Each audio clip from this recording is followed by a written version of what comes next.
All right, hello everyone, and thank you to Daniel and Abul Faz for organizing this, and also Gina Berketti and Kristen Becerra, and thank you really for inviting me.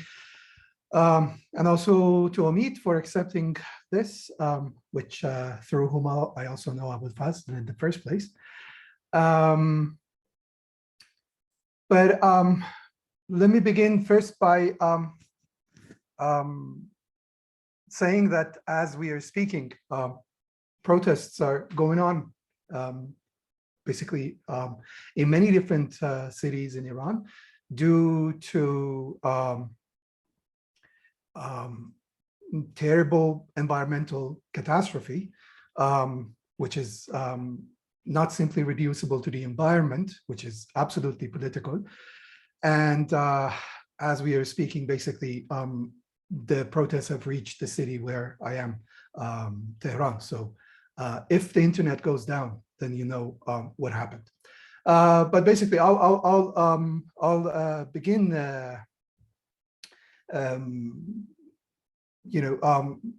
with my paper, and I hope that we can have a good conversation about it.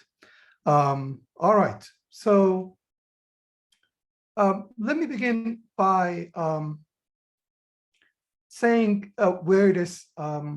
where all of this basically began. I came across a very strange question, basically a very strange proposition in the preface, in the fictional preface to the Persian Letters. The preface that the fictional translator writes in order to introduce the collection of letters that he says that he's translating from Persian into French, and of course this fictional translator has to be separated from Montesquieu, but the Persian Letters was written by Montesquieu. What we read there is that Montesquieu basically gives us a very curious description of the humans who come from far away. And what is specific about these humans who come from far away, they are basically come from a certain geographical distance, is that they become secretless. They lose all their secrets. So what we read in this fictional preface is that the Persians, I'm quoting the preface, the Persians who wrote these letters lodged with me. We spent our lives together. As they thought of me as a man from another world, they concealed nothing from me. Indeed, men transplanted from such a distance could no longer have any secrets. So geographical distance, in a sense, robs humans of secrets in this formulation. Basically my question was, what is it about distance that makes humans so utterly knowable, in a sense? And even you may say naked. What is it that makes them secretless? And what I'm going to say is basically an attempt to respond to this question. In the very beginning of Persian Letters, Uzbek, who has left his city there are these two main characters, two main fictional characters in the Persian Letters, Uzbek and Rika, and they are two travelers that leave Persia sometime around 1711, and they ultimately go to Paris, and they stay there for a few years until 1723, if I'm not mistaken, and ultimately comes back to Iran. And these letters are basically the letters that they write to their friends, mostly not in Persia, but in the Levant, and also in Venice. Another friend of them, who basically is the only person who also writes letters, is Redi, who is in Venice. Now, in the very beginning of these letters, Ozbek, who has just left his city of Isfahan with his friend Rika and their servants, and of course we don't really hear much about the servants, but that Ozbek sends them at a certain time, certain point, which is very important, also sends one of them back to his harem in Isfahan. They have just arrived to Tabriz, near the northwestern border of Persia with the Ottoman Empire. From this location, Ozbek writes in a letter to his friend Rustan in Isfahan that, I'm quoting, "Rika and I are perhaps the first Persians whom the appetite for learning has prompted to leave the land of their birth and forsake the charms of a peaceful life in favor of the arduous quest for wisdom. We were born in a prosperous realm, but did not believe its boundaries should be the boundaries of our knowledge, and that the light of the Orient need be the only light to illuminate our path." When this letter is written, Ozbek and Rika have not yet left the land of their birth, but which we will also realize that this particular phrase, the land of their birth, does not refer to their native city of Isfahan, but rather refers to Persia. But it is as if they're approaching the border, suffices to change the grammatical tense of the verbs from the present to the past. And believe me, it's the same in the French as well. It's not simply a translation, right? We were born in a prosperous realm, but did not believe its boundaries should be the boundaries of our knowledge. Nous sommes nés dans un royaume florissant, mais nous n'avons pas cru que ces bords fussent celles de nos connaissances. As if the letter was written after they have left the country, and also to move from the first person to the third person, right? Rika et moi sommes peut-être les premiers parmi les personnes que l'envie de savoir est fait sortir de leur pays. We are begins with the first person. We are the first that the appetite for knowledge has made to leave the land of their birth.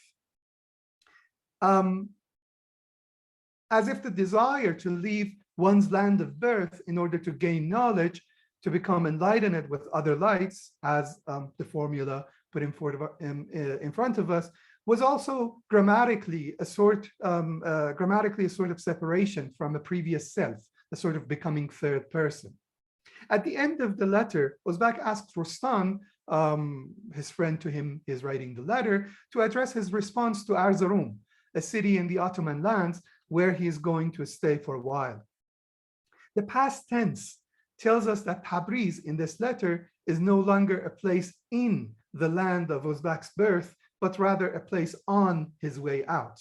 A while later, Ozbek, now in Erzurum, describes his passage from the border in another letter, which is letter number 6, to his friend, the previous was letter number 1, to his friend Nasir, again in Isfahan. His description this time requires some close attention.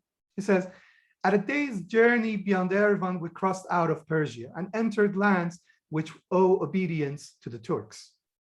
12 days after that, we reached Erzurum, where we plan to remain for 3 or 4 months. I must confess to you, Nasir, that I felt a secret pang on taking a last look at Persia.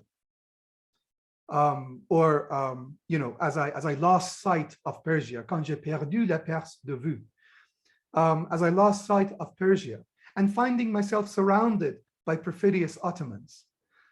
The further I penetrated into the land of those infidels, the more I felt an infidel myself. My homeland, my family, and my friends filled my thoughts. My affections reawakened. A nagging anxiety added to my unease and made me realize that I had embarked on an enterprise too great for my own peace of mind. But above all, my heart is troubled about my wives." And he has more than one, definitely, my wives. "I cannot think of them without being overcome with distress." On his way out, it is as if Persia becomes visible in its totality, precisely at the moment when Ozbek is losing sight of it, right? quand j'ai perdu la Perse de vue, when Persia is basically moving out of his sight. If we were to imagine, it's a very strange metaphor in a sense. If we were to imagine that Persia was a small city and that Uzbek was flying, we could read this sentence literally. That is, from a certain distance, Uzbek could literally lose sight of something called Persia. But here, Persia has to be read as a synecdoche, in which the part of the Yerevan borderland that vanishes in the horizon as Uzbek and his companions move further into the Ottoman lands represents an ideal totality. That is, a totality which is an idea, not an ideal, that is to say, perfect. Represents an ideal totality that becomes visible just as it vanishes from sight. That which becomes visible from afar is not a piece of land, but a territorial unit, not a material thing one could lose sight of, but an ideal form, which comes to sight precisely at the moment when its material shadow vanishes. Just as Uzbek sees Persia in its totality, he also finds himself, je me suis trouvé, surrounded by the Ottomans, and also finds in himself that which he thought alien to himself. The further I penetrated into the lands of those infidels, the more I felt an infidel myself. Or again, the French is much more telling. Au mesure que j'entrais dans le pays de ces profanes, il me semblait que je devenais profane moi-même. And also, at the same time, his affections for the place and the people whom he has left reawaken. He is the direct subject of confessing, grammatically speaking, right? He is the direct subject of confessing. I must confess to you, Nasir. But in the rest of the paragraph, he's grammatically entrapped within a network of reflexive and impersonal constructions and is constantly placed in the grammatical position of direct and indirect object. Je me suis trouvé, il me semblait que je devenais profane moi-même. Ma patrie, ma famille, mes amis se sont présentés à mon esprit, ma tendresse se réveillait, une certaine inquiétude a achevé de me troubler et me fait connaître que pour mon repos, j'avais trop entrepris. The French, actually, those of you who know French, you know that French uses a lot of reflexive and impersonal verbs, but what is important is basically what I'm reading here, or reading into this passage basically is this sort of movement from the first person subject to this subject trapped within all the network of all these basically reflexive and impersonal constructions. The subject that becomes basically is situated within the grammatical position of direct and indirect object. And this subject does not come back to a stable subjective position until the very end of the paragraph. Pour mon repos, j'avais trop entrepris. I had embarked on an enterprise too great for my own peace of mind. A subject, the boundaries of whose knowledge are expanding as he leaves his native land, but at the same time, in a strongly felt bodily tension, comes to know the limits of his peace of mind. A knowing subject that ironically first recognizes himself as the object of his own body, or more precisely, as subjected to the limits of his body. And whatever he knows only due to secret pranks, reawakened affections, and nagging anxieties, all basically bodily felt affects. The grammatical movement from the first to the third person, which had begun at the beginning of the journey, culminates in a repetition of the reflexive and impersonal constructions at the border, and the first person subject comes back to its unmarked position as if it had reached the limits of its syntactic flexibility in encountering the bodily limits of its referent.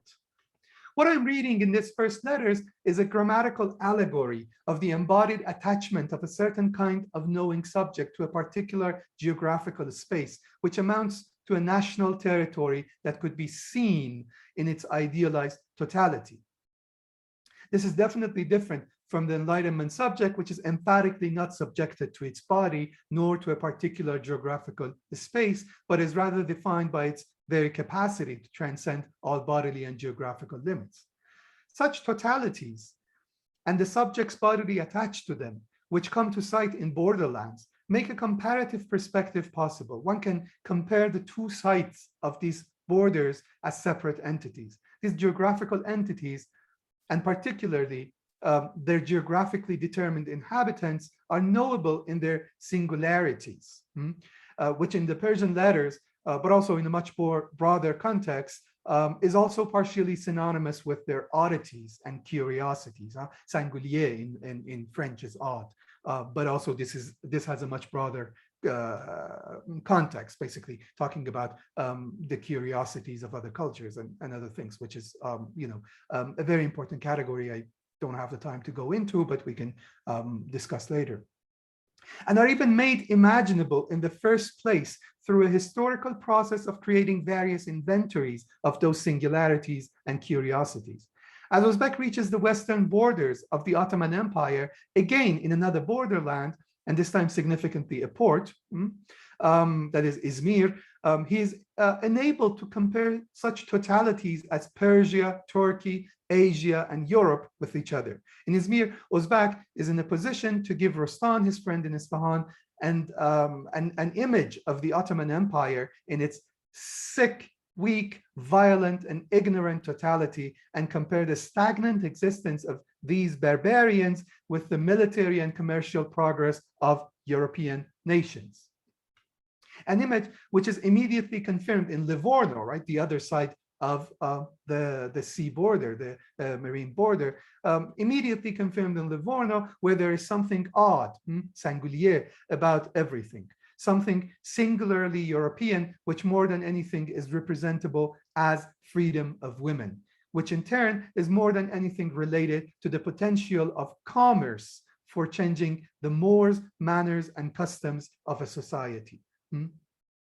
But again, all these for Montesquieu, but not only for him, even though he offers the most grotesque version of it, is the function of a simple geographical accident. Moderate climate makes for moderate men who are less possessive of their women and thus allow them to be mediators of what he calls public pleasure, la joie publique. In their mediating capacity, then women, upper class women specifically, change the taste of a society. And the oral metaphor is really significant here. But by means of what we may call a principle of fashion, which ultimately organizes the national territory into a centripetal economy where the metropole feeds the periphery. Again, think of the oral metaphor, changes its taste and incorporates it into its commercial orbit. I do not really have the time to go into the details here, but I invite you to read the Persian Letters and also the Spirit of Laws, and pay particular attention to oral metaphors, and particularly where Montesquieu in the Spirit of Laws speaks about studying the tongues of cows in order to understand the body of humans in different climates. What Uzbek is fundamentally, which here is tantamount to saying geographically, climatically, incapable of, is to overcome his bodily attachment to his wives. Despite all his fruitful endeavors to understand European and particularly Parisian society, Uzbek ultimately remains subject to the passions of his body, which due to the hot climate of the Orient has basically turned into a phallic machine. As Montesquieu describes this in The Spirit of Laws, he says, a machine of a delicate frame but strong sensibility that resigns itself to a love which rises which rises and is incessantly laid in the seraglio. But this machine, more importantly, has a soul which is most sensibly moved by whatever relates to the union of the two sexes. Basically, what he's describing in The Spirit of Laws, which is, I have to say, very different from the Persian Letters in this respect, but the theoretical basis is similar.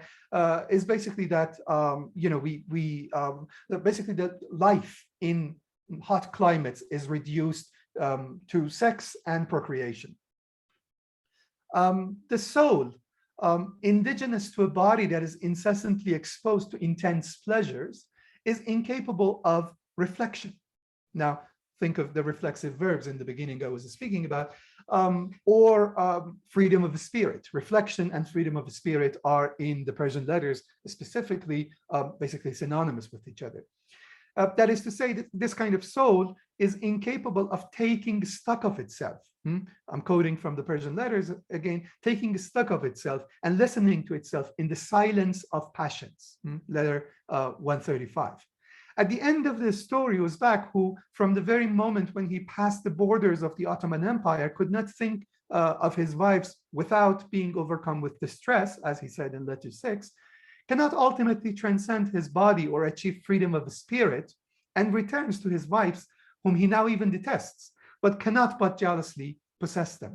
The difference between the Enlightenment subject and this geographically determined subject is that the former has the capacity to transcend its body and be a subject of laws, which govern the actions of the citizen, but the latter will forever remain a subject of mores and manners, which govern the actions of man, or if you like, anthropos, as opposed to human. That is to say, subjected to exterior determination. Now, there is, of course, a hidden reference to Da Silva, for those of you who know that brilliant book, Toward the Global Idea of Race. So he remains subjected to exterior determination.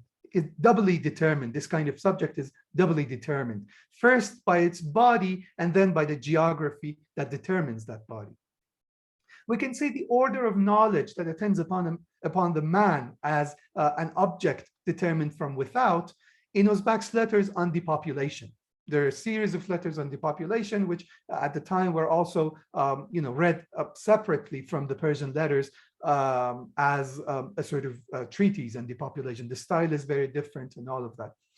In these letters, which I don't have the time to go in detail and read them closely, but very interesting, Uzbek, we see that he moves from astronomy to natural geography, right? Humans live in a planet which basically, like other planets, is subject to laws of astronomy, and those have a specific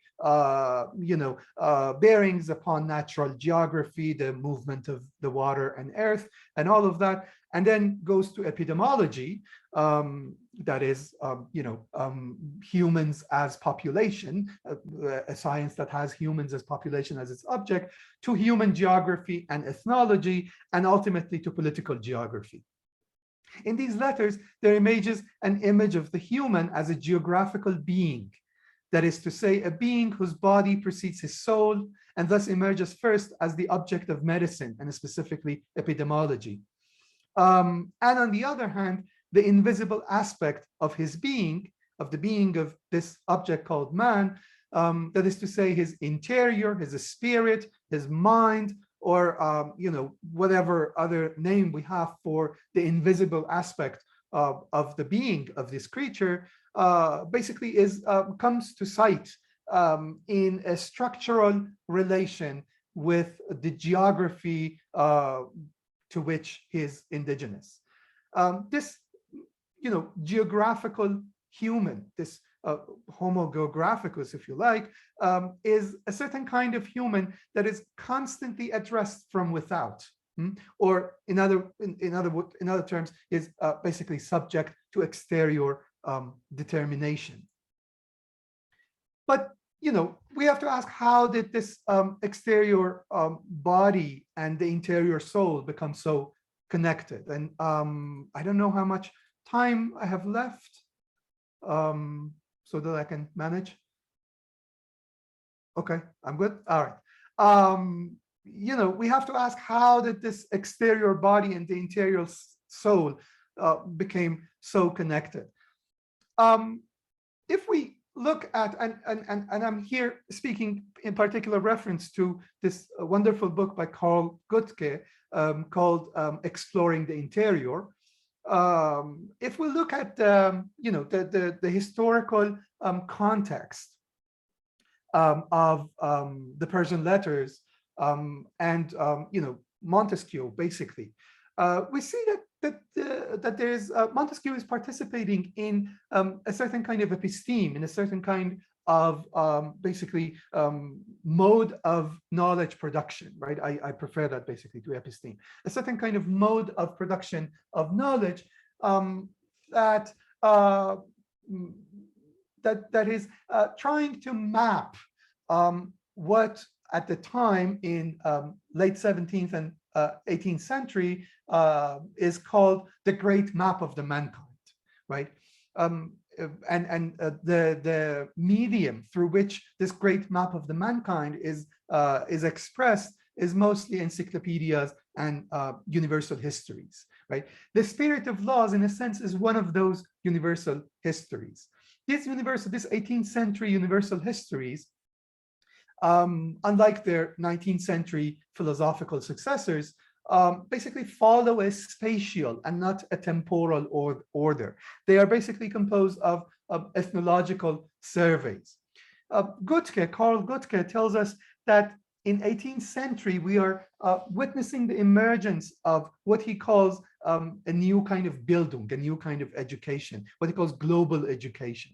He says that it's not enough for the European elite, for the educated, cultivated European man to just know the classical, basically to just have classical knowledge, right? Know Greek and Latin and know all those stuff, but basically he now has to know things about India and the New World and the Tartars and Persians and Arabs and all of this kind of people, and so this is and thus produces all this universal histories as basically educational tools as well. But during this period, we have also particular travelogues. Travelogues are a very important genre in this time. Travelogues that are addressed to children in specific.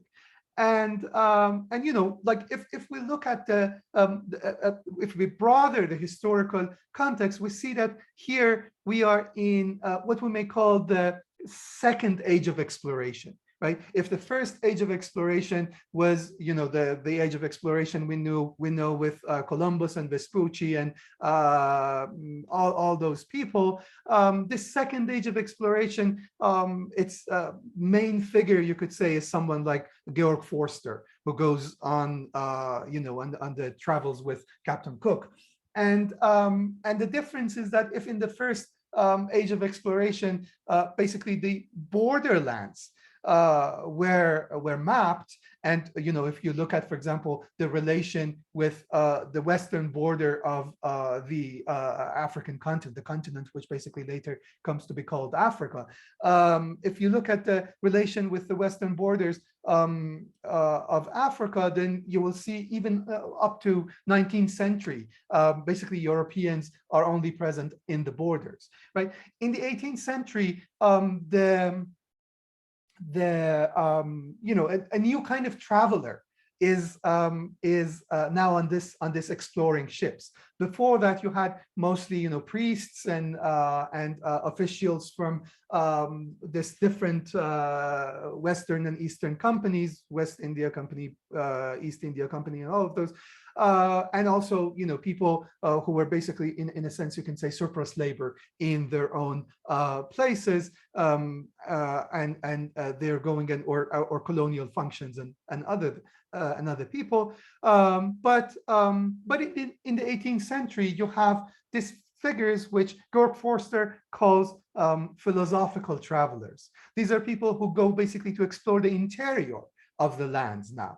They're going to map the interior of the lands now. And they are at the same time going to map the interior of the inhabitants of those lands, right? So we have the map of the geographical places and the map of different kinds of human mind, right? So this through this kind of studies, which we can talk in more detail, I hope in the Q&A, and after that, a certain kind of image of the human emerges, which whose basically whose interior is not only determined by the exterior limits of his body and the geographical place, basically its geographical environment, but that interior itself is visible only in these conditions, right? That interior, in a sense, is visible from outside. You can study it from the geographical, from this exterior determinations. In a sense, that is one element of the answer. Why do humans become, why do they lose all their secrets from distance? Basically, because they can be, studied from without. They can be studied with a microscope. They can be studied with, Montesquieu, for example, does this very caricaturesque thing of studying with a microscope the tongue of a cow, and then, deduces certain things about human body from it. But it is a caricature, but it's not really far from the general sort of epistemic atmosphere of, for example, material medicine at the time. And so they can be studied from without. They are determined from without. Now, I'm trying to move from here to the last part of my argument, which, if we look then at these things that in the 19th century emerge as national literatures, of course, I think we should have learned from the late Pascal Casanova and Omer Mufti and Siraj Ahmad and all of them, not to forget Edward Said in a sense, that literature is different. Literature in the new sense of it, in the modern sense of it, in what Casanova specifically calls the romantic sense of literature. Literature in that sense is not the same as the textual traditions that preceded it, right? Those traditions were incorporated into literature. They were, in a sense, translated into literature, into the category literature, but they were not literature. For example, if we are speaking about Persian literature or Arabic literature for that matter, adab and adabiyat are not the same thing, right? They're different things. And specifically adabiyat, adab, that is the thing before literature, the textual tradition before literature, is not necessarily concerned, and I rarely find any example for that, concerned with, for example, a people, right? A people, and describing their past and their story through time and all of that. Adab is concerned with different things. But when we arrive to adabiyat, when we arrive to this romantic notion of literature, we are basically we're basically concerned with these kind of like collective stories of humans within this particular geographical sort of limits, within this particular geographical borders. Srinivas Arvamudan has this very interesting study of talking about how once we move from Oriental tales within the space of French and English literature, when we move from Oriental tales to the novel, as the basically normative novel, 19th century normative novel, even 18th century normative novel, Walter Scott, think of Walter Scott, for example. We have moved from stories which basically had their spatial scope was much wider, to stories which take the national basically territory as the space in which they unfold, right? So when we arrive to now, if we go to the periphery, basically the emergence of this new literature in the Persian literature, for example, the story is usually told with the emergence of historical novel, and there are this different texts which are always put in, they're suspended in quotation marks as these things which are not yet novel, they are on their way to becoming novel and other things. And if we look at them, I think we can call them geographical fiction, right? These geographical fictions works like, think of Masalik al-Muhsanin of Abdurrahim Talibov, or Siyadnameh Ibrahim Bek of Zain al-Abidin Maraghi. or even, the Adventures of Haji Baba of James Murray and its translation to Persian, which is very important for the emergence of novel in the Persian language. They are basically what happens in them. The Masalik al-Mohsinin is a very good example. In it, actually, in the Masalik al-Mohsinin, a group of scientists are going from somewhere in the western borders of Iran towards Damavand, the Mount Damavand in near Tehran, in order to measure its geographical latitude. And on their way, basically, as they pass through these different places, the story gives us a kind of pseudo-ethnography of everyday life, right? And you can find the similar pattern in Siyadnameh Ibrahim Beg. You can find similar pattern in a work of English literature, Haji Baba. And basically what they do, what is important in them is these characters that move in space and map the national territory. In a sense, they make the national territory visible. Now, this ideal totality becomes an object in itself, and then it is possible to talk about it, it is possible to fantasize about it, and all of that. So this moment of geographical fiction, I think, is very important in order to understand the later phase of historical novel, which is very well studied in the studies of novel and all of that, as that phase, which basically is, we know the national novel with that. But in a sense, I'm saying what happens is that the historical novel gives temporal depth to this space, which is mapped in geographical fiction. And if we are going to read, for example, the Persian literature of this time, we have to read it not as something on its way to becoming novel, but as something that is responding to a particular situation in its own context, right? It is making the national territory visible. And the national territory, I think we should know from the work of Immanuel Wallerstein, that the national territory is, again, limited from without, right? Limited from without in the sense that even before a state is established in the periphery, in a specific, even before the state is established, it is the space, the geographical space in which that state is going to be established is already determined. I'm concluding with this sentence. You could see this, for example, in the fact that this place we call Iran today comes to be known as such in the letters that go between the foreign ministry of Iran and Russia, right? It is called so from without, right?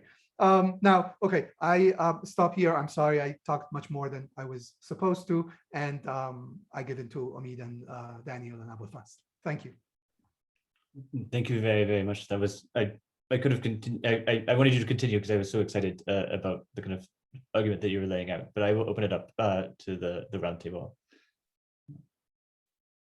Should we start with Omid and kind of informal response, if you don't mind? Yeah, sure. Thank you, Navid, for this. I have written something relatively short. I'll read that, and then I think we can discuss some of the points that you have raised in your presentation. I think that your proposal to use the concept of geography and its role in the formation of the modern human being as a national thing is a critical step towards creating new knowledges outside the conventional box of modern knowledge structures, particularly in area studies. Because if you want to explore Persian and Iranian modern national history, it's important to detach this from the dominant narrative that is more or less a Eurocentric narrative. And your geographical approach is helping us do that. So it's a big step that. Your reading of Montesquieu also problematizes the dominant European narrative that imagines the formation of the nation state, first happening in Europe, but later in the peripheries of European modernity as independent, in quotation marks, or utterly internal processes. This reading exposes the othering factor, however Orientalist in nature, that was integral to the formation of European modernity, the concept of the nation state, first at the center of capitalist modernity, but also in its peripheries. So to gain rights and define the ideal rational society, Montesquieu needs the image of his other as irrational, as despotic, or as lawless. So he uses that in order to create this imagined rational society. So this is similar to a large extent to comparative literature and its histories, which primarily neglect the colonial encounters that were happening parallel to what was happening in Europe, and mutual acts of comparison that happened in the colonies, writing the history of the discipline solely based on what occurred in Europe. So there is a similarity there. So this geographic approach does display how the integration of non-European self, the modern nation state formed in the margins of capitalist modernity, into the global geoculture was always already determined by dominant European formulations. So when Western Asian societies wake up to this reality of the nation state, it's always already determined because this body of knowledge already exists. From a literary perspective, for instance, genres such as novel, as you suggest, could be understood from not from a national, but from a global perspective, because the national, which was happening in the margins of the global, lacks that wholeness required for writing such a history. Now, the history of modern literature or the history of the particular genre.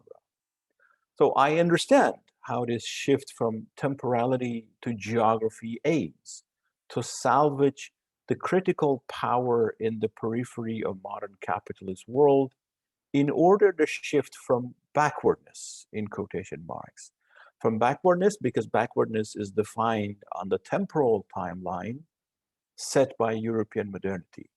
And now you're changing that to a different, more critical notion. In this latter case, as you say, we now witness the synchronic coexistence of different diachronic stages of progress, a state of combined and uneven development as an integrated whole that sheds the problem of backwardness as such, and it distributes the critical discourse in a less asymmetrical way than the temporal timeline allows. So this geographical shift is also important in getting rid of that problem. Now, from a disciplinary perspective, the problem of hegemonic knowledge in comparative literature, for instance, and symbolic of power hegemony emerges in anthologies where the hierarchization of literary studies occurs. There, in the anthologies, the temporal and the geographic have been combined in order to accommodate and, in fact, to showcase diverse national histories. Nearly all these anthologies, whether it's Longman or Norton Anthology of World Literature, they begin from pre-histories of literature from areas, but when they arrive at modern age, it's national literary history that is dominating. And it's interesting because in these national literary histories, you never have, for instance, Iranian samples. It's completely absent. You have pre-national literary samples. Diverse national histories. In world literature, this emerges, for example, and you also mentioned that, in the much debated idea of Republic of Letters, created around a national center. Again, the idea of geography, which is kind of imposing that idea on its margins and shaping them.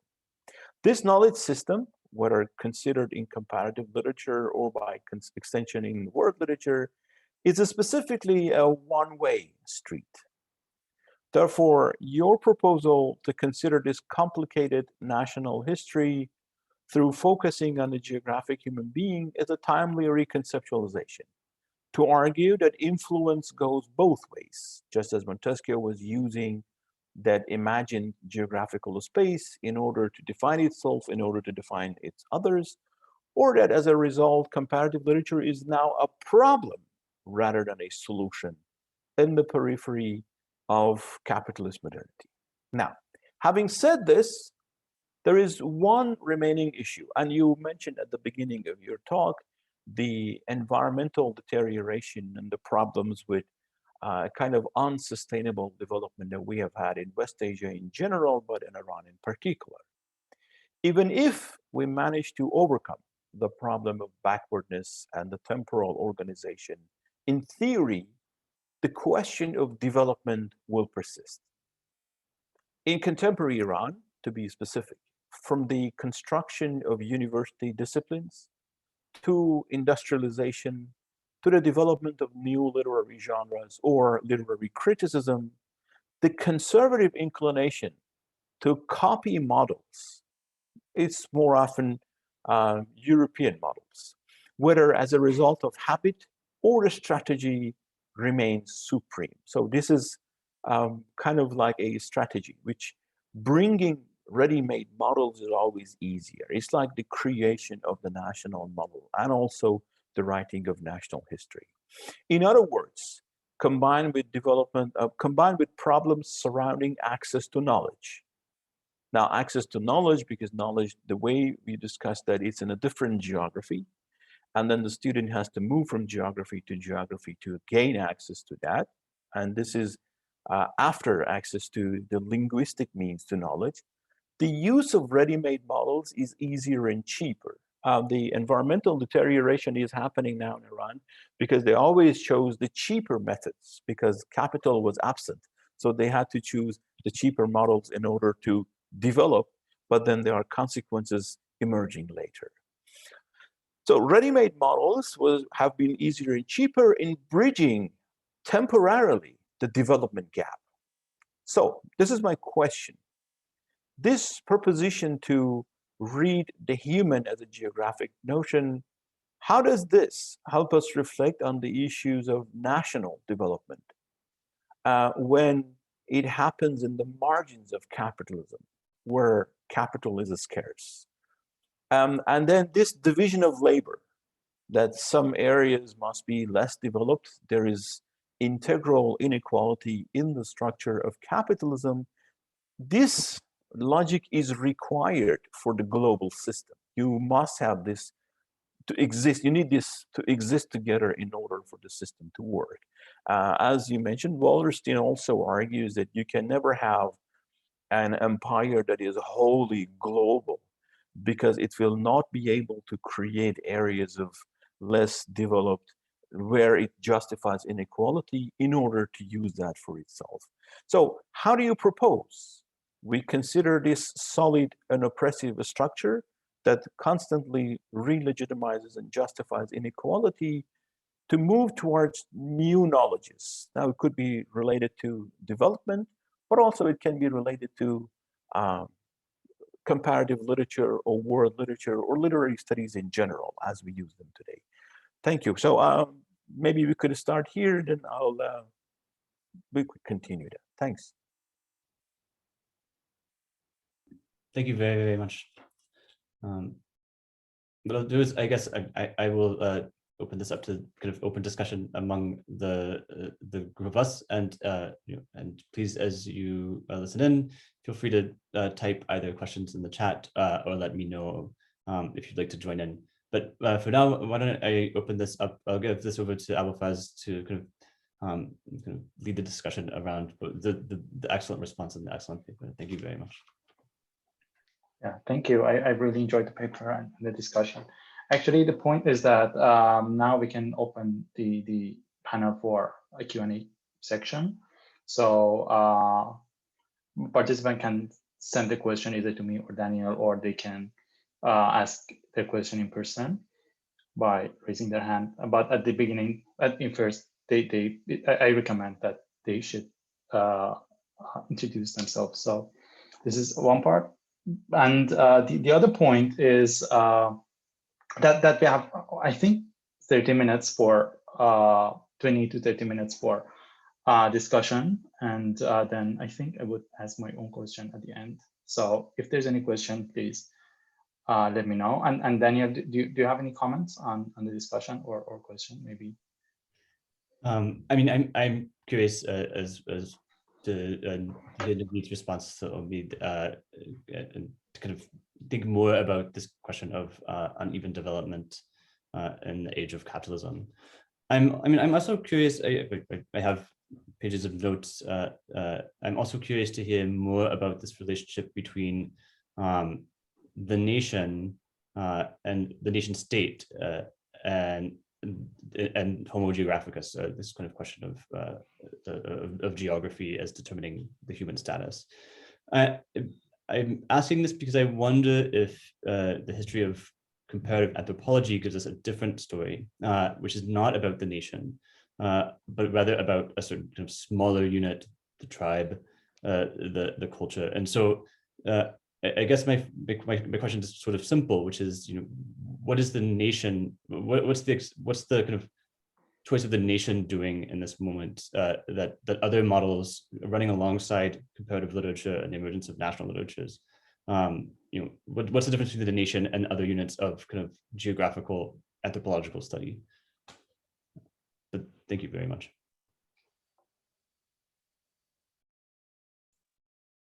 Should I respond now, or should I wait for? All right. Yeah, please. Okay.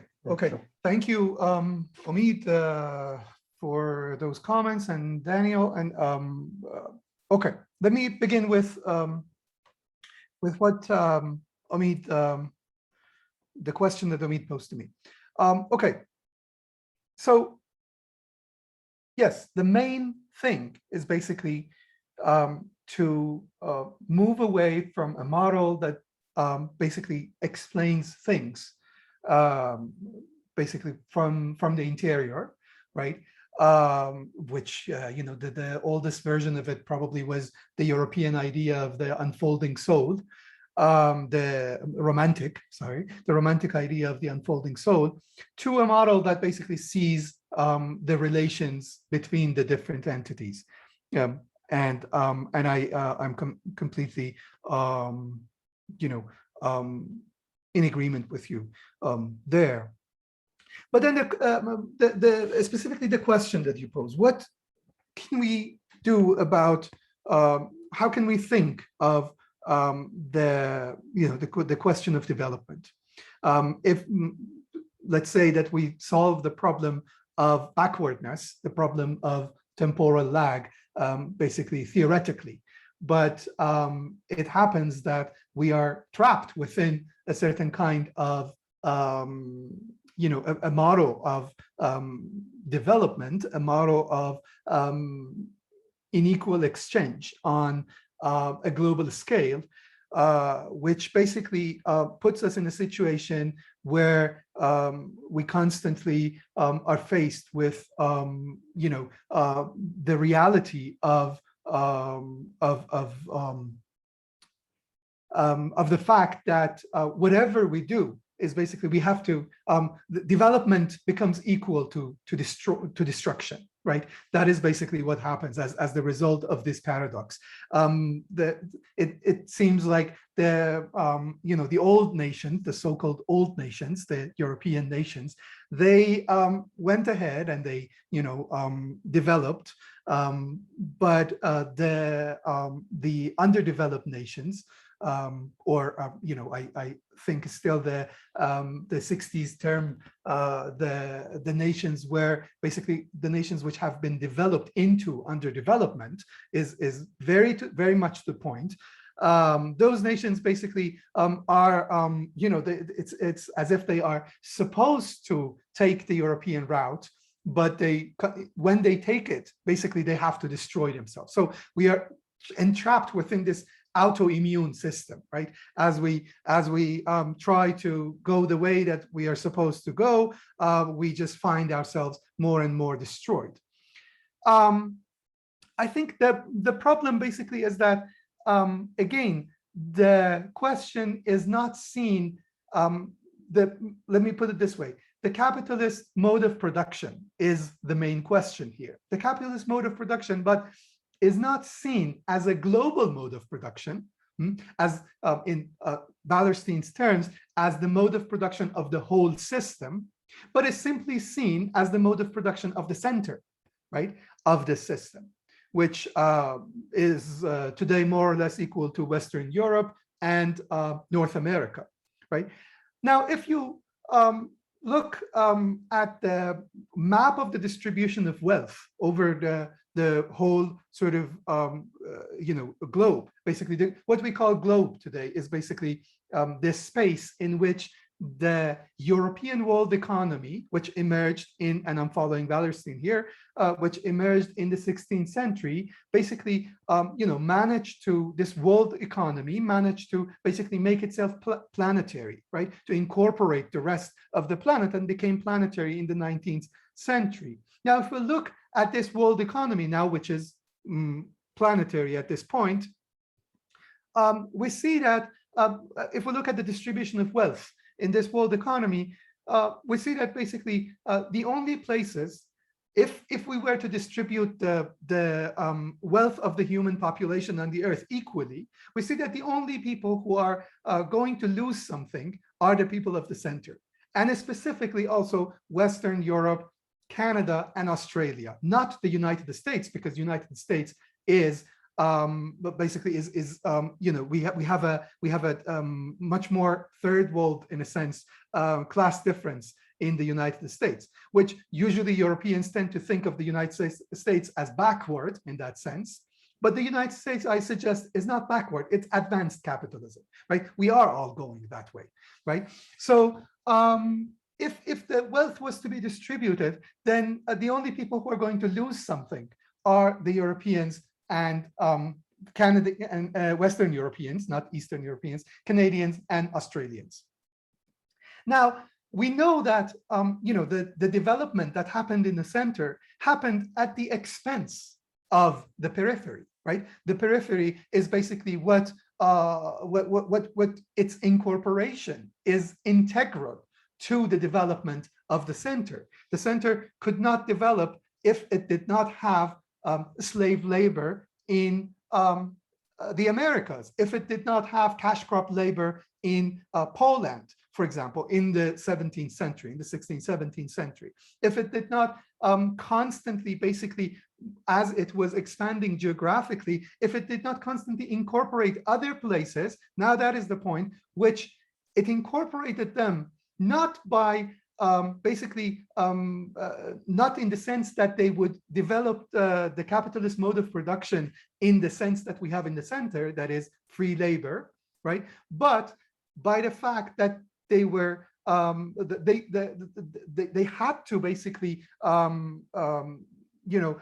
be integrated with other modes of labor control, with other modes of production, which created sub-proletarian families, sub-proletarian households, and not proletarian households, right? So they basically had sub-proletarian households, which would in turn subsidize the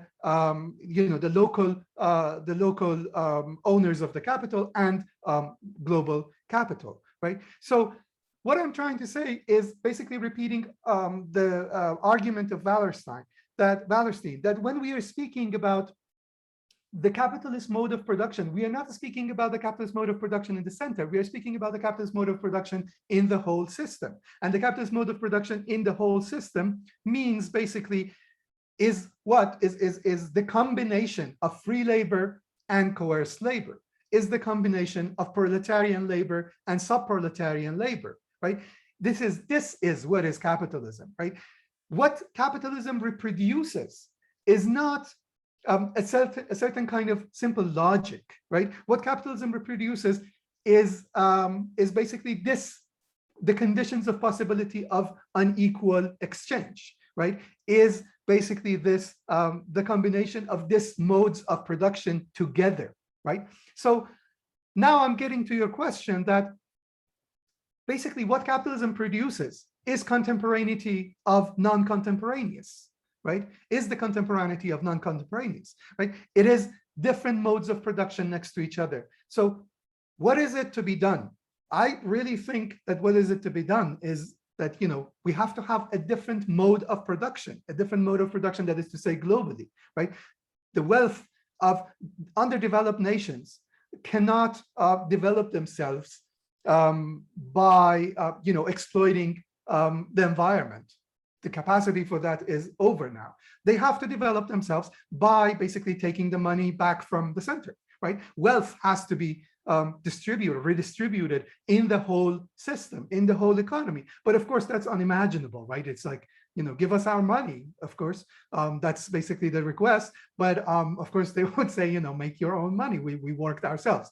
So the question is, I would go back to, that famous quote from Fred Jameson, that how are we to imagine the end of capitalism? Because it seems that we are capable of imagining the end of the world. But it seems that we are incapable of imagining the end of capitalism. How are we to imagine the end of capitalism? We should be able to imagine how to get our money back. And oh, sorry, I forgot Daniel's question. I think, okay, then if I understand you correctly, you were saying, what is the difference between nation and, for example, let's say race?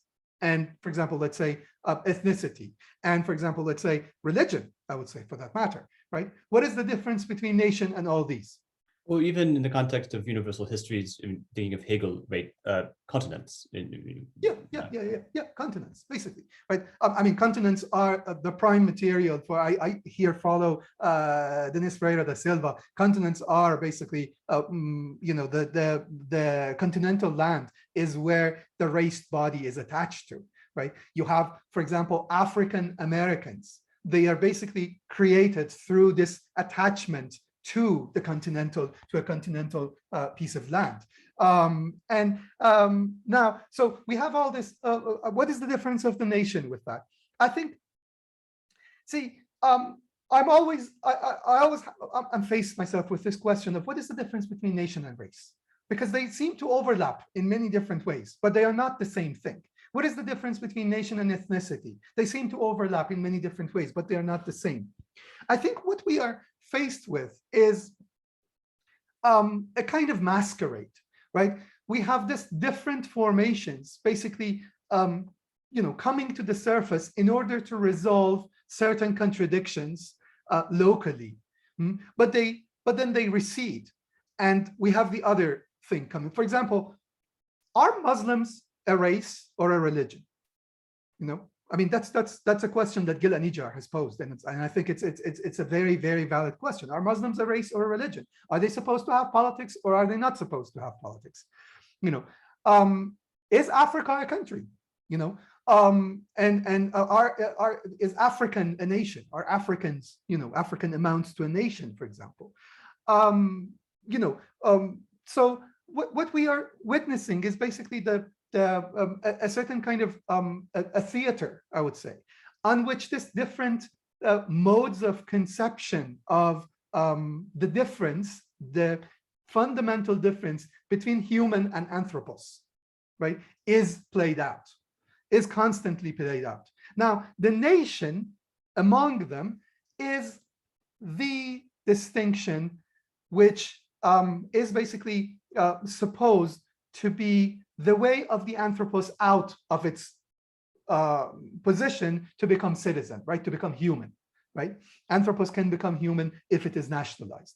But then again, we see what happens in the formation of the nations is that constantly we are faced with this situation where the nation constitutes a difference globally, but then it constitutes a homogeneity internally within itself constantly, right? So the nation reproduces the problematic of race and ethnicity. And of course, it is not a problem if we look at it from the perspective of capital, because it is, great, it's fruitful because division of labor always happens along those lines, right? So, so in a sense, what we are witnessing is the nation as the space through which the center reproduces itself in the periphery. I would say that is what I make of the nation. But race, if we were to look at race, is the technology, is the apparatus, let me call it, of division of labor, both globally, right? And internally within the different national situations, ethnicity.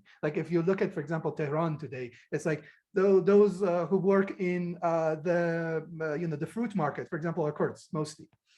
Those who work in the movement, moving companies, they are Lors for the most part. So division of labor happens along those lines in many ways. But again, sorry, I talked too much.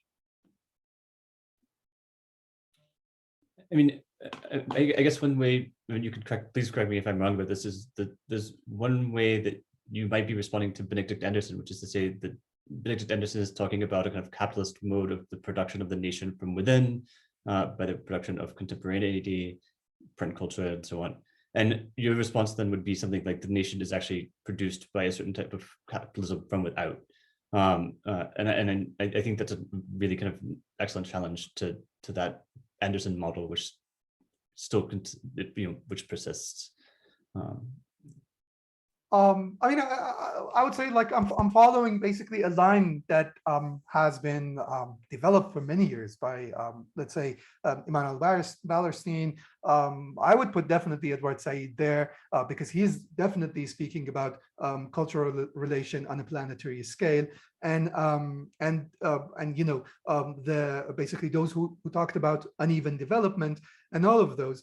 But also I can understand even Anderson as saying that the nation, where he's speaking about this philological revolution. This philological revolution, in a sense, is itself, coming from outside, right? Is itself. Like, I don't think Anderson is really doing that kind of internal fallacy of sort of like nations developing from within themselves, right? They have to just, pick up themselves and just go on and produce themselves as a nation.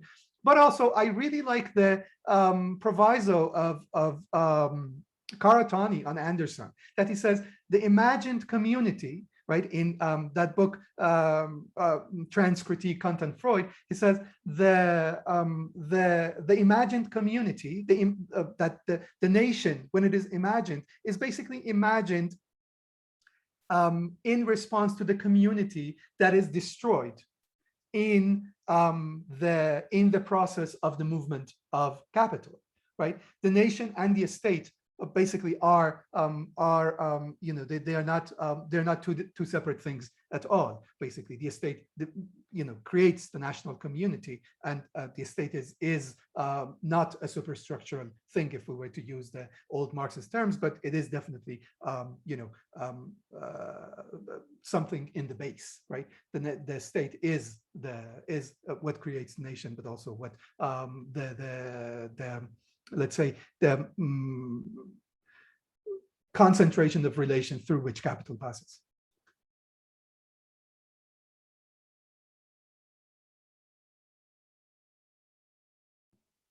So maybe as you are, as the participants are preparing their questions, so maybe I should ask my own question. So the first point that I was quite curious to know is the way you were defining the word distance, because the word distance can be understood in different senses: historical or geographical, temporal or spatial. As you explained, I think the way you defined it was something like between both of them.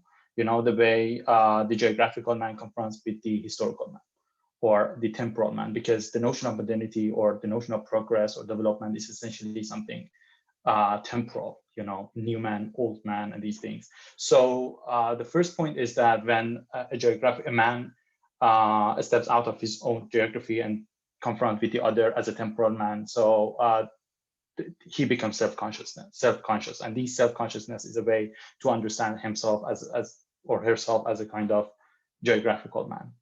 And the conflict, the inner conflict between the self and the self again, it is a kind of identity crisis that, the way you described it as the body and law, from one side, it's in the context that everything is controlled by the law, and at the same time, there's a bodily pressure that he feels.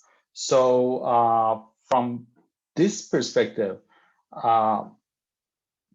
you mean from this perspective, especially in the Orientalist context, the West wants the non-Westerns to confront with these notions to be able to define themselves as geographical, then the notion of modernity can happen, because modernity is essentially historical. You know, they should be developed. You know, it's a kind of globalization of that culture. You know, in order to be globalized, in order to globalization happen, we need that man find himself as a geographical man, right? So in that context, the non-European man, you mean, right? Yeah, To be the defined. non-European man should define himself as a geographical man in order to be able, you know, in order to globalization happen. So in this context, we can refer even to Al Ahmad's discourse that you know, modernity is essentially colonial, and it needs to globalize itself in order to survive. So at the end of history is the moment that modernity has, you know, colonized the whole globe. So there's nowhere to colonize more.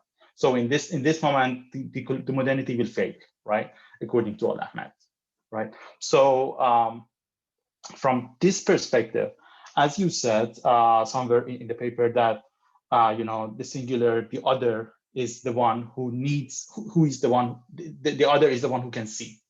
The other is the one who can find the differences, the inconsistencies. And this is the thing that we can, you know, the European can confront with itself. The notion of Europe can finds the challenges because the other is seeing, because they cannot see themselves from within. So there should be without to see the within. So at the end of history, you know, when modernity is globalized, there's no possibility for seeing from without, right? So this is globalization. This is the way that capitalism cannot, you know, we can imagine we can imagine the end of the world, but not the end of capitalism, because it is already globalized. There's no without, everything is from within, right? I think so. In this way, I understand your description of the geographical man as essentially confrontation of the man with the temporal man, in order to be able to understand himself as a geographical man, the things that, which is desire of the Western man to define the other, and within the project of capitalization or globalization of world capitalism or capital logic, right? See, I really like your formulation of things, I would pause on. Okay, let me put it this way. You know, I follow this really interesting insight of Walter Mignolo. He tells us that you know, if we look at the sort of the foundation of modernity, and I should say in parentheses, when I say modernity, I'm not saying anything other than capitalism. It's just basically another name for capitalism, right?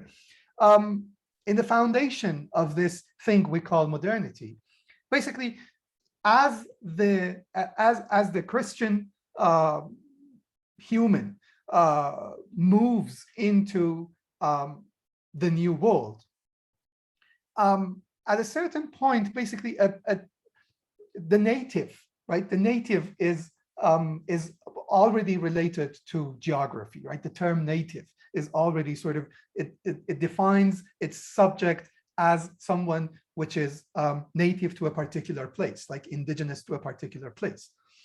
The native, he says that the borders of humanity, right, come to, and humanity, we have to really have in mind here that when we are speaking about humanitas, we are speaking about the humanity of Christ as opposed to his divine aspect, right?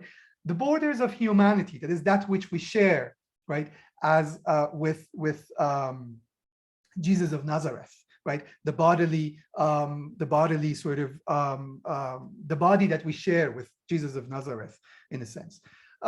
Humanity as that shared thing comes to the borders of humanity, basically come to include, in the first step, come to include the natives as well, right? In Dos Casas, for example, and here I'm referring to Enric Dussel. In Dos Casas, for example, Dos Casas can you know, say, what right do the Christians have to do all the things that they are doing, right? He's including the native into the scope of humanity. The native does have the same body as Jesus, right? But then as we move forward, it seems that the borders of humanity come to exclude the native, right?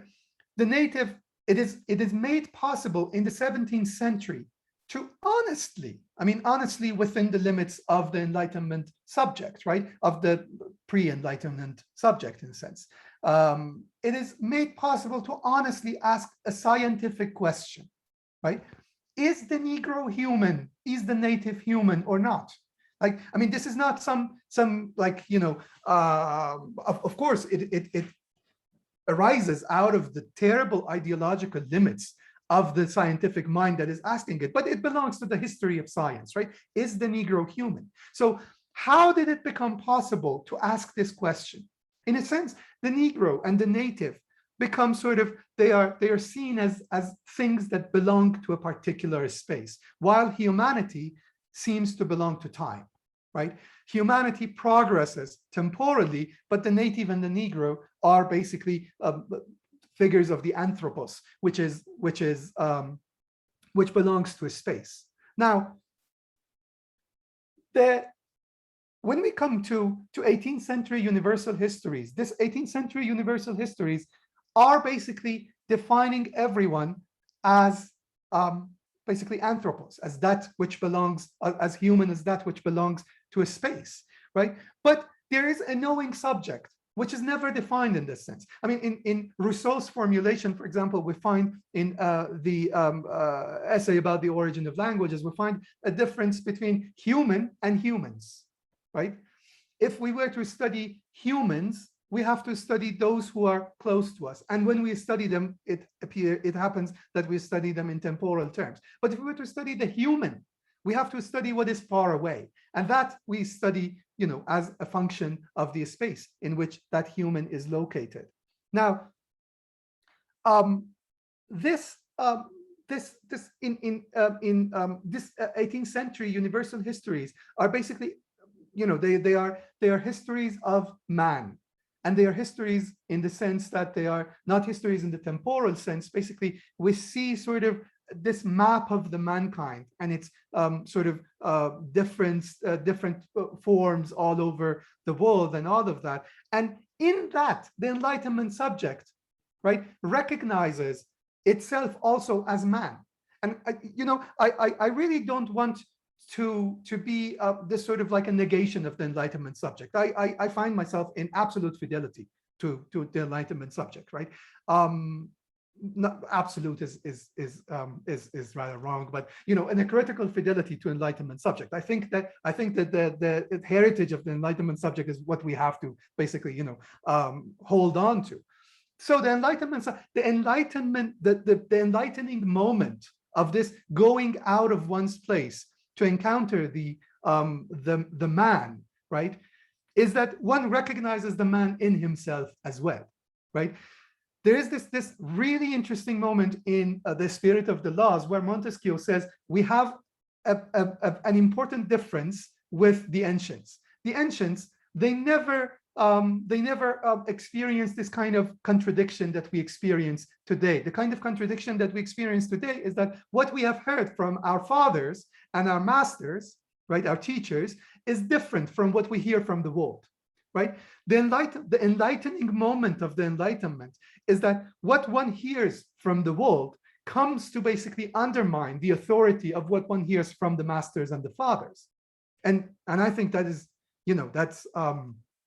that is what we have to hold on to, right? But then the second moment is the moment where the myth basically returns, right? In the the dialectic of enlightenment terms. The myth returns and basically makes that other of the Enlightenment absolute subject to the laws of his fathers and his teachers, right? His masters, absolute subject of customs and mores and tradition and manners and all of that, right? So it is not to say that, I don't think it is critical to move toward saying that the Enlightenment subject has to recognize its it's the fact of its being determined from the exterior. I mean, I think that is very important. Marx already was saying that, right? It was saying to the Enlightenment subject that, oh, you think that you are determining everything, you think that you have really taken your own future in your own hands, but listen, you are actually determined from without by all the things. But then there's a second moment in it, right? You can actually surpass this exterior determination. The thing is that the other of the Enlightenment also actually can surpass the exterior determination. What is human is basically this capacity to surpass the exterior determination, right? So now the movement, to come back again to your question, now the movement from the temporal to the spatial, basically, again, itself is historically determined in the sense that we could not do that. For example, we could not think of turning, we could not think of the spatial turn, basically, which is much more broader than what I'm talking about, in the 20th century. In the 20th century, we were still faced with this situation where between the metropole and the periphery, right, there was this huge difference, which could be, which were conceived in temporal terms. The periphery was supposed to arrive to the metropole, but in the 21st century, basically, we have different centralist spaces, right, in the periphery as well. We have the third world in the first world, and we have the first world in the third world, in a way that basically we see that the problematic that was formulated in the 20th century in temporal terms is not really a temporal problem. It is a problem of distribution in space, right? It is a problem of distribution in space. And that is what that allows us basically to come to realize basically our the fact of our sharing the same fate with the Enlightenment subject as well, right? I mean, like I think everyone who does intellectual work is hired to the Enlightenment subject today. I think that the worst kind of being on the side of on the mythological side of the Enlightenment, on the side that wants to determine people in their own spaces, on the side that wants to say that you are basically native to this place. The worst kind of siding with that mythological side of the Enlightenment is being a nativist, right? Is talking about indigenizing things. Like, I mean, today in Iran, people talk about indigenous humanities, for example, indigenizing the humanities, for example, and all of those kind of things. That is the worst kind of that entrapment in the wrong side of the Enlightenment, right?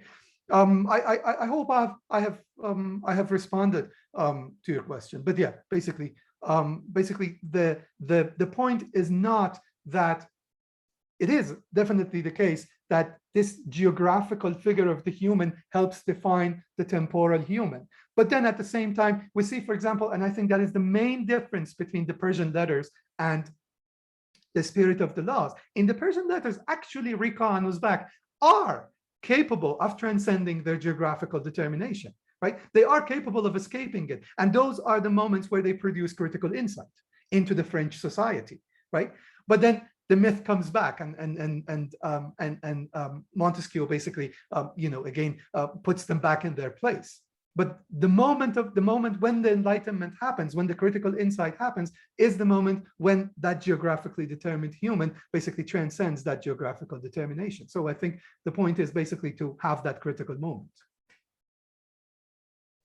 So from this perspective, how can you define national literatures and world literatures?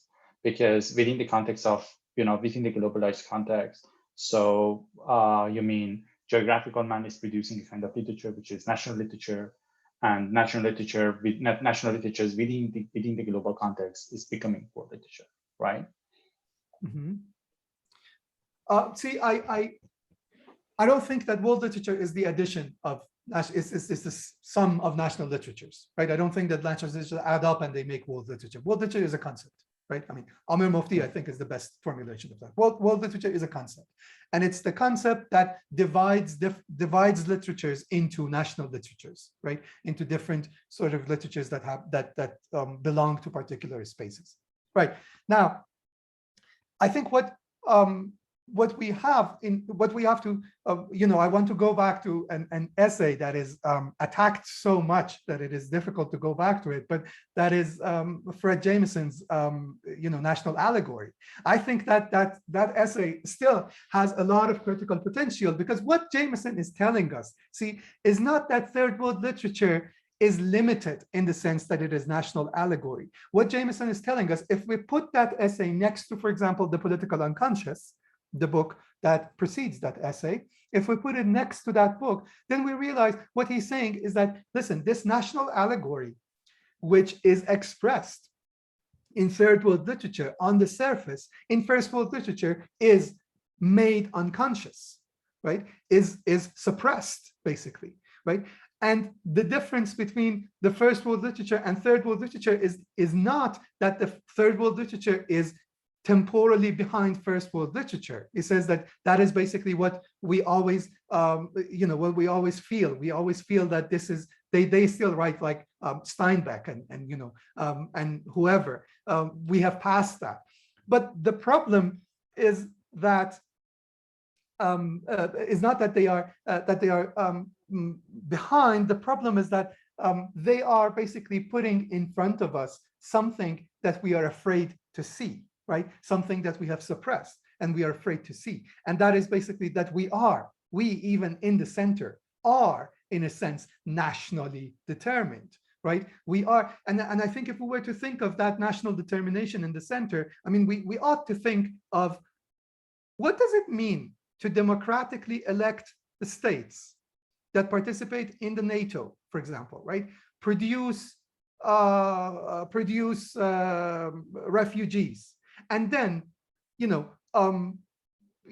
rally up and call, for example, for saving the refugees and giving them space and all of that. How is it that the other question doesn't come up? Why is it that instead of first world, central subjects asking their governments, of course, the liberal subjects, right, not the fascists, asking their governments to give space to the refugees, to give refuge, but they are not in the first place asking their governments not to produce refugees, right? So in a sense, that is the national determination as we see it there, right? We are democratically enabling a certain kind of destruction, right? We are democratically electing certain people into office to do the thing. And of course, if we were to go back, if we were to do the mythological thing, if we were to do think about manners and all of that, I mean, of course, Christ was already the forerunner of history, right? The victim as the forerunner of the history. We have to save the victim, right? But in order to save the victim, we already have to produce victims, right? So that is the problem of the national determination in the center, in a sense. So I think then to study world literature and national literature basically means to study the co-constitution of these, to see that national literature is not something different from world literature, but these two are basically dialectical opposites, basically, right? They are different moments of the same thing. Actually, I think this is the same thing that Daniel says in his book, in introduction to his book, right? Somehow that maybe Daniel can explain it if not. I mean, I was noting the time. Unfortunately, we've had such a good discussion. Yeah. Hour and a half has gone by very, very fast. I was going to just point out that I really appreciated this connection between Montesquieu and the present, and this kind of notion that's been discussed. And I mean, I think that you brought this up very beautifully in your response, between the uneven development of capital, the nation, and then consequently the world systems of world literature. And this ties back to that was kind of broadened out during the discussion. And so thank you very much for doing that. But unfortunately, we talked to the end of the session, and we should let people go home, go to bed. No, it was fantastic. Thank you so much. We talked to the end, and we should let people go to bed, have lunch, wherever you are in the world. Thank you very much for joining us. Thank you, Navid and Omid, for participating. This was really, really great. It's great to see you. Thank you, Alphas, for organizing this, and show up again on Wednesday for the book launch for Brian Russell Roberts' Butter Waters as another part of the Empire and its Afterlife series. So thank you very, very much. Thank you, everybody, for Thank you. attending. Thank you. Bye-bye. Thank you. Bye.